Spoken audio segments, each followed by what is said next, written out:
Good afternoon. The story takes place in a small Michigan town in 1944. The setting is an old building that once was a bus stop station and postal office. It opens in 1993 with Meghan Michelle Appleby returning after being away for nearly 49 years. She soon discovers memories don't easily disappear over passing time. As the lights slowly rise, it's Mrs. Goldberg tapping her cane on the counter with Petrice suddenly shaking from writing in her diary. Mrs. Goldberg, what in heaven is the matter? Do I have any messages? Let me check. It'll be just a minute. Nothing in here. Oh, yes, you have a letter, Mrs. Goldberg. She hands it to Zona, who quickly opens it and begins to read. Within seconds, the hand she's holding it with drops to her side, and then she drops the letter to the floor. She feels faint and falls a step against the counter. Petrice quickly moves around the counter and helps her sit on one of the benches. She then picks up the letter and takes a peek as she slowly returns to Zona's side, placing her arm around her. Rolf insisted. In spite of the news, he remained stubborn. He didn't want to start life over again. But we are people who have always learned that we must start over. It has been our way for generations. Now, everything is gone. Before she died, she sent this to me. She hands a small golden bracelet to Petrice. I'm so sorry. We move on and carry our memories as our people always have. She stands and begins to leave. Petrice realizes she's holding the bracelet and follows her. Mrs. Goldberg, you left this. As she attempts to give it to her, Zona cups both hands around Petrice's hand. For you, Mrs. Appleby. Martha would want this, for your daughter is still alive. I can't. You will. Take care of it.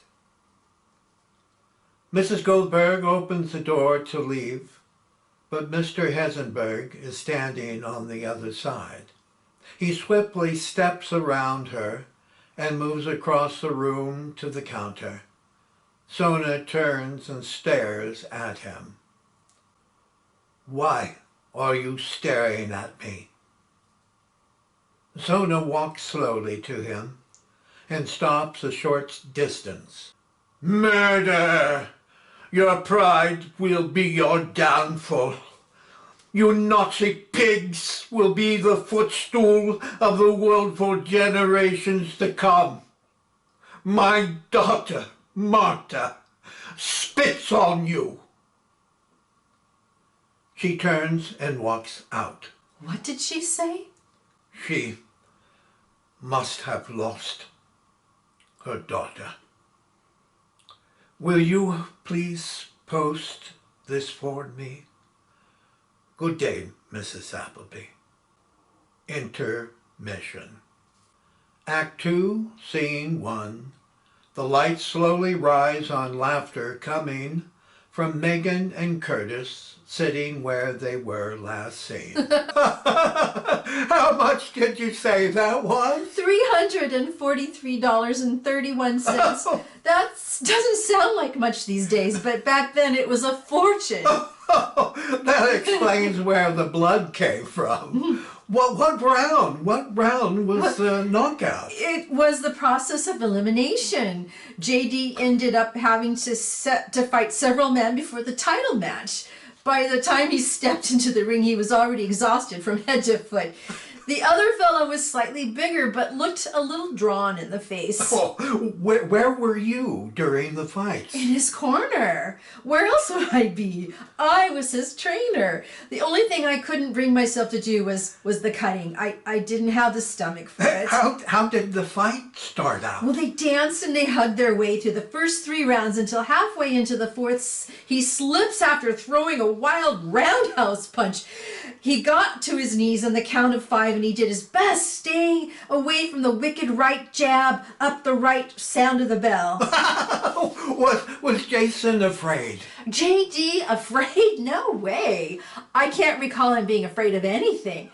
He had those innocent eyes, and never once was there a trace of fear in them. Oh God. How did the knockout go? It wasn't until the last 20 seconds of the 7th round. They were panting and they were sweating, and a heavy stream of blood was running down JD's right eye, making him partially blind. You must have been getting a beating. Oh gosh, you should have seen the other guy. Mrs. Thatcher was sure about the right uppercut. JD bent over into a low squat, and they pushed his whole body upward, landing his right fist just right under the poor guy's chin, lifting him nearly a foot off the mat, and that was between the ropes.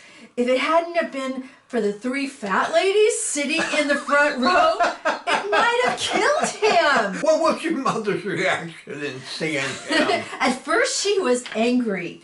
Then when I placed the winnings on the table, she started giggling like a little girl.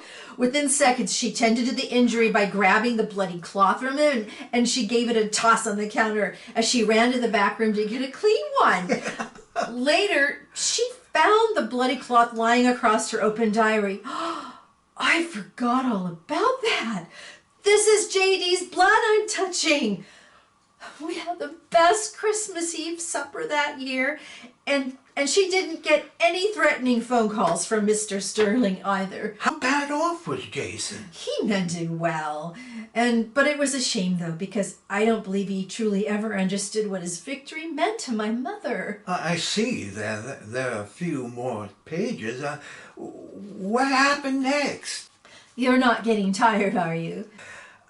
I'm fine. I'm kind of hoping to hear something else about my mother. She sort of kept to herself. The lights slowly dim as Meghan reads. Let's take a look then.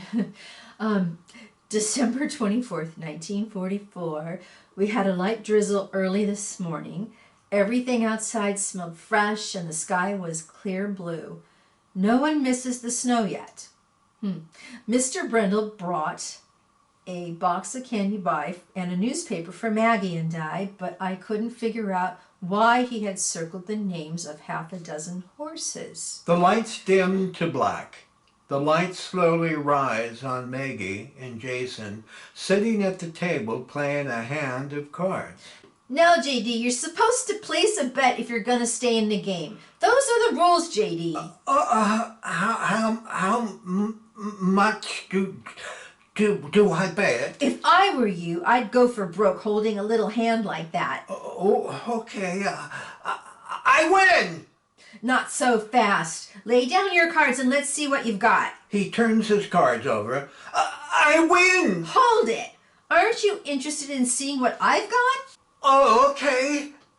She lays down her cards. A royal flush beats 2 of a kind. She grabs the money, but he grabs her hand. You said go for broke. Lesson number 1, JD. You never trust anyone when playing cards. Petrice enters from the back room. Maggie, Jason, let's get going and doing our chores. We've got a bus coming any time now. Jason, grab the broom and let's make sure the floors are clean. Maggie, check the coffee while I go to the diner and pick up some extra donuts. Hurry now. It won't be long before they arrive. But it's Christmas Eve, Mom. I won't have any complaining on Christmas Eve, young lady. Who knows? We might have an angel upon that bus. Now get going. I'll be back soon. Petrice exits, Jason starts sweeping, and Maggie sits at the table. JD, did you ever know your father? He was tall. What else do you remember about him? I don't know. Is that all you can remember? He was loud, real loud. Anything else? No. Sometimes I look at the pictures my mom keeps in her bottom drawer of my father. The face is familiar, but I can't remember his voice. Yeah, his voice, especially the way he laughs. But there's nights when I can't sleep at all because across from my room I hear my mom crying. Do you cry? Never. I cry sometimes. Do you? Yeah. How come? Louis, my brother, I miss him. Don't you know what happened to him? He went to find a job, and he's coming back for me. No, he's not. Yeah, he is. I'm telling you, JD, your brother's never coming back. He's too. He promised me. Louis is dead, JD. He's never coming back. You're lying. In tears, Jason throws the broom down and runs out the front door. Within moments, Petrice rushes in holding a box of donuts. What did you do to him? Nothing. Petrice grabs Maggie by her shoulders. You must have said something. He wouldn't run off like that for no good reason. I said nothing. People just don't run off unless something horrible was said to them, and I want a truthful answer, Maggie. I told him his brother Louis is dead, just like my father will be. They're both not coming home. Maggie breaks into tears and runs out the front door. Maggie, don't run off. Petrice stands trembling, holding herself. Within moments, a bus approaching is heard. She makes an attempt to compose herself and moves to the front door, then walks behind the counter.